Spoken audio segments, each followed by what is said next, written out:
수험생 여러분 안녕하세요, 상크이었습니다. 수험생님께서 카톡으로 영단어 관련해서 재밌는 질문을 남겨주셔가지고 제가 답변 드릴게요. 제가 지금 아침 하천을 걷고 있어가지고 바람이 불어가지고 좀 소리가 좀 들릴 겁니다. 양해 부탁드릴게요.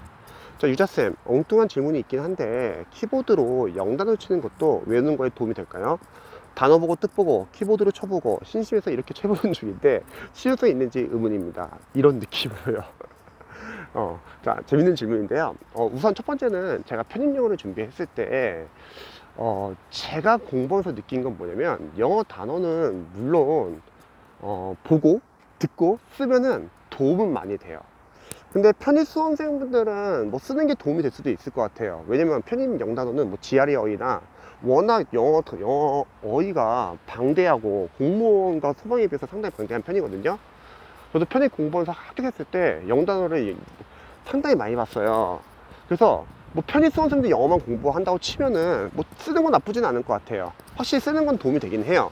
근데 공무원이나 소방 수험생들한테는 저는 별로 추천하고 싶진 않습니다. 왜 그러냐면, 첫 번째, 일단 쓰면은 손이 아파요. 여러분들은 지금 영어만 공부하는 게 아니라 다른 것도 공부하기 때문에 평상시에도 필기 많이 한단 말이에요. 손이 아파서 저는 추천하지 않고요. 그리고 두 번째는 쓴다고 하더라도 혼동되는 어휘들 많잖아요. 철자가 비슷하면 써도 이게 혼동돼가지고 좀 애매해요.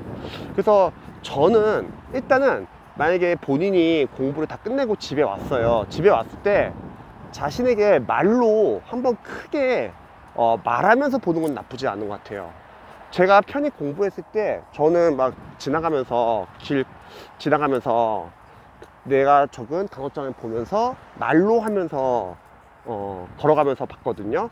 저는 그때 효과가 상당히 좋았는데, 나중에 그 샤오미 TV인가 유튜브 보니까 내 과학 채널인데 확실히 말로 하는 게 인지하는 데 도움이 된다고 하더라고요. 저도 몰랐는데.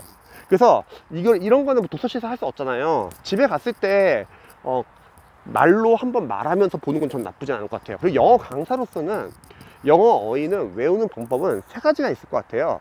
첫 번째는 어원. 저는 어원을 상당히 중요하다고 생각해요. 왜냐면 어원을 알면은 쉽게 우리가 연상해서 외울 수 있습니다. 그리고 두 번째는 연상법. 뭐 경성식 수능이나 해마 연상법 같은 거 많잖아요. 물론 이런 해마 연상법을 안주해 보시는 강사님들 많이 계세요. 저도 처음엔 그랬어요.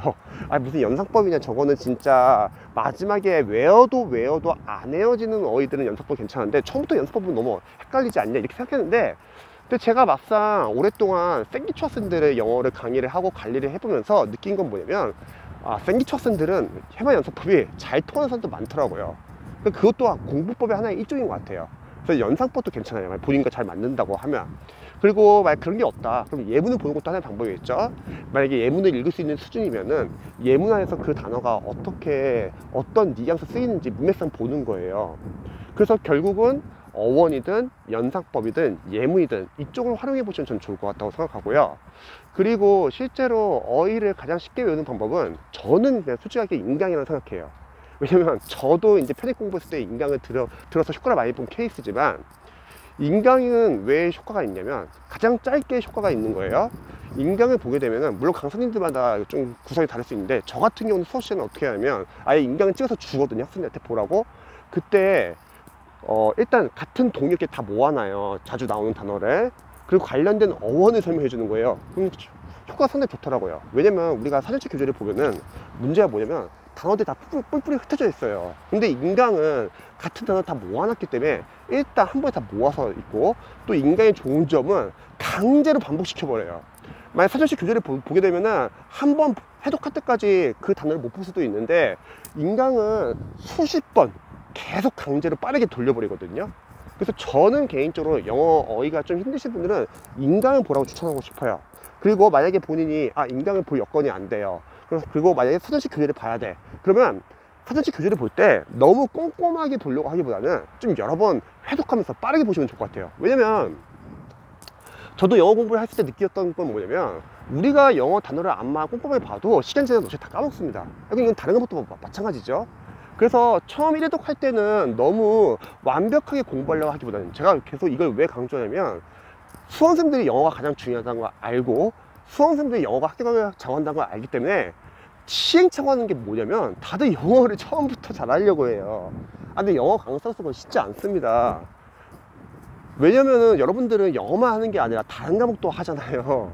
그러니까 영어도 마찬가지예요. 해두기 중요해요. 근데 공부를 안 했던 분들이나 노베이스 수험생들은 영어에 대해서 잘 모르니까, 영어의 특성을 잘 모르시니까 처음부터 무리하게 계획을 세워요. 근데 그게 안 된단 말이죠. 그럼 뭐가 문제냐면 영어가 하기 싫어져요. 짜증나고. 그래서 꾸준히 못 돌려요. 그러니까 제가 노베이스 학교생들을 좀 빠르게 합격시키는 이유가 뭐냐면요, 이렇게 말해요. 처음부터 영어 할 때 영어 처음부터 힘들다, 괜찮다, 많이 틀려라, 틀린 거 너무 신경 쓰지 말고, 만약 못하면은 풀지 마라, 그냥 다 조금 읽어라. 일단은 돌려놔야 돼요. 영어가 양이 많기 때문에 일단 좀 돌려가지고 반복이 되어야 합니다.